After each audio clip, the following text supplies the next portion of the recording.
یا ایھا الناس اتقوا ربکم، اے لوگو تقوی اختیار کرو اپنے رب کا، ڈر جاؤ اپنے رب سے۔ ان زلزلۃ الساعۃ شیء عظیم، بے شک الساعہ قیامت کے دن کا زلزلہ یہ بہت ہی بڑی سخت چیز وارد ہونے والی ہے۔ ڈر جاؤ مراد کیا کہ اس دن کے آنے سے پہلے پہلے accountability of the day of judgement, قیامت کے دن جو جواب دہی اللہ کے حضور ہونی ہے، اس کی تیاری کرنا شروع کر دو۔ خدا کو سیریس لے لو، اللہ کو سیریس لے لو، اپنے گاڈ کو،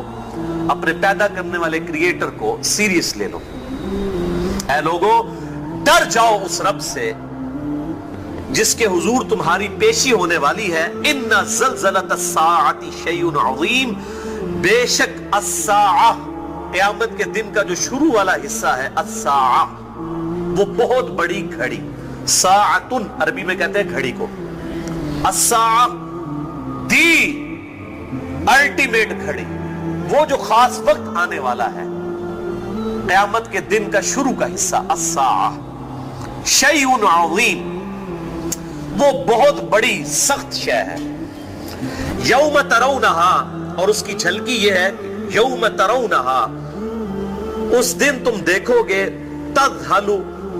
کل مرضعۃ ام ارضعت، کہ ہر دودھ پلانے والی اپنے اس بچے سے بھی غافل ہو جائے گی جس کو وہ دودھ پلا رہی ہوگی۔ یعنی جب قیامت قائم ہونا شروع ہوگی، الساعہ کی گھڑی آئے گی، دنیا میں ظاہر ہے کروڑوں اربوں لوگ اس وقت بھی آباد ہوں گے۔ اس وقت اگر کوئی ایسی عورت ہے کہ جس کے ہاتھ میں بچہ ہے اور وہ اپنے بچے کو دودھ پلا رہی ہے، تو ایسی ہیبت طاری ہوگی قیامت کے دن کی اللہ تعالیٰ کی طرف سے کہ وہ اپنے دودھ پلانے والے بچے کو بھول جائے گی، اسے اپنی جان کی فکر پڑ جائے گی۔ وَتَضَعُ كُلُّ ذَاتِ حَمْلٍ حَمْلَهَا، اور ہر حاملہ اپنے حمل کو بھی گرا دے گی، یعنی اسے ہوش ہی نہیں رہے گی۔ ایسی غم کی کیفیت طاری ہوگی کہ اگر کوئی پریگنٹ ہے، چاہے کوئی عورت ہے، چاہے کوئی بھی جاندار ہے، جانداروں میں سے بھی، اس کا حمل ضائع ہو جائے گا، پریگنینسی ضائع ہو جائے گی خوف کے مارے۔ وَتَرَى النَّاسُ سُكَارَى، اور تم دیکھو گے کہ لوگ جو ہیں وہ نشے کی حالت میں ہیں، یعنی یہ جیسے کسی نے شراب پی ہوئی ہوتی ہے نا، آپ کو پتہ ہے بدمست، اسے ہوش ہی نہیں ہوتی، جس کو ہم کہتے ہیں ٹم ہو جاتا ہے بندہ، اس طریقے سے ہوش ماری جائے گی اس دن،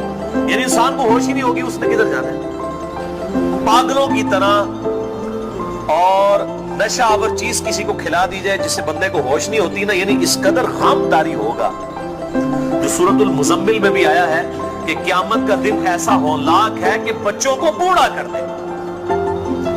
بچے غم کے مارے بوڑھے ہو جائیں، ان کے بال سفید ہو جائیں، ایسا وہ سخت دن اس دن وارد ہوگا، ایسی صورتحال ہوگی۔ وَتَرَى النَّاسُ سُكَارَى، اس دن تم دیکھو گے کہ لوگ نشے میں ہیں، وَمَا هُمْ بِسُكَارَى، لیکن وہ نشے میں نہیں ہوں گے، وَلَكِنَّ عَذَابَ اللَّهِ شَدِيدٌ، لیکن اصل بات یہ ہوگی کہ اللہ کا عذاب بہت شدید، مت ماری جائے گی لوگوں کی، اس عذاب کی وجہ سے ایسی افراتفری پھیل جائے گی قیامت کے دن کہ دودھ پلانے والی عورت اپنے بچے کو بھی بھول جائے گی، اور اگر کوئی پریگنٹ ہے تو اس کا حمل ضائع ہو جائے گا، اور لوگ نشے کی حالت میں ہوں گے، لگ رہا ہوگا کہ نشے کی حالت میں ہے، لیکن وہ نشے کی حالت میں نہیں ہوں گے، بلکہ اللہ تعالیٰ کے عذاب کی سختی کی وجہ سے ان کو لگے گا جیسے کہ اگر کوئی آبزرو کرنے والا آبزرو کر سکے تو یوں لگے گا جیسے کہ یہ نشے کی حالت میں، ہوش ہی نہیں ہوگی اپنی۔ اللہم اجرنا من النار، اللہم اجرنا من النار، اللہم اجرنا من النار۔ اللہ تعالیٰ اس سخت دن کی سختی سے بچائے۔ تو یہ تو آغاز ہوگا اس سختی کا، اس کے بعد یہ سب کے سب لوگ پھر ایسا سور پھونکا جائے گا جس کی وجہ سے سب کے سب لوگ بے ہوش ہو جائیں گے، حتیٰ کہ لوگوں پر موت وارد ہو جائے گی، پھر دوبارہ سور پھونکا جائے گا، پھر لوگ دوبارہ سے زندہ ہوں گے، اور پھر قیامت کے دن کا الٹیمیٹ فیصلہ جو ہے وہ عدل و انصاف کے ساتھ کیا جائے گا۔ لیکن یہ جو سٹارٹ والا معاملہ ہے، الساعہ، the biggest event، بہت بڑی گھڑی، الٹیمیٹ گھڑی، یہ اس کا ذکر ہے سورۃ الحج کی پہلی 2 آیات میں۔ اس کانٹیکسٹ میں احادیث بہت زیادہ ہیں،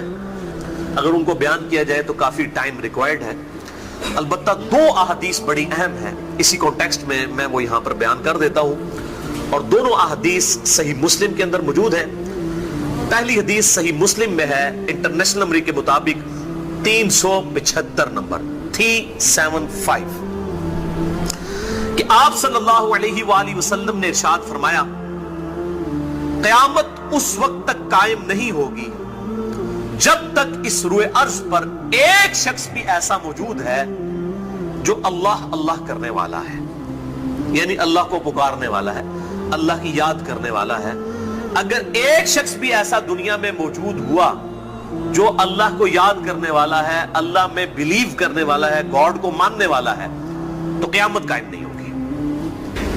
دوسری حدیث بھی صحیح مسلم میں ہے انٹرنیشنل نمبر کے مطابق 7299، کہ آپ صلی اللہ علیہ وسلم نے ارشاد فرمایا دن اور رات اس وقت تک ختم نہیں ہوں گے، یعنی قیامت اس وقت تک قائم نہیں ہوگی جب تک کہ دوبارہ سے لات اور عزا بتوں کی پرستی شروع نہ ہو جائے۔